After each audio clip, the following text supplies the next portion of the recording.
Many a time we come across in ACL or PCL reconstruction that the hamstring graft diameter is not appropriate, that is less than 7 millimeter in diameter, especially in short and stocky females.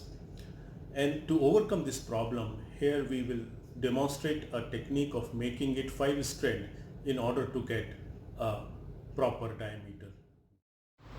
An appropriate sized fixed endobutton loop is mounted on the graft board, and one limb of the suture material, that is number 2 fiber wire, is looped through the endobutton loop and secured with a knot, and once around the loop again secured with 3 knots. Then the thread is cut. Then a mosquito is placed through the loop and the graft is again looped through the endobutton loop and is tied to the tibial side with knot, and another knot is taken through the substance of all 3 strands of the semi-T graft so that they do not slip, and check that there is an equal tension present in all 3 strands of the graft.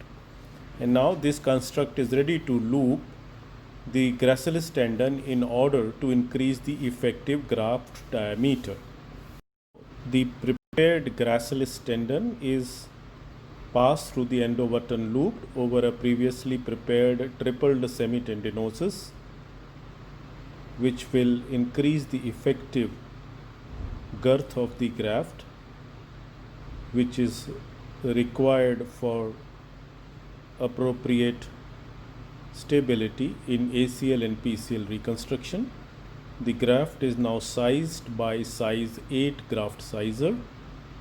8 millimeter is not going easily. That means the graft is at least 8 millimeter in diameter, and the size 9 millimeter graft diameter is passed with some difficulty. You have seen this technique in which we can easily make it 5 strand autologous hamstring graft in order to get the appropriate thickness. Hope this technique is useful to you. Thank you.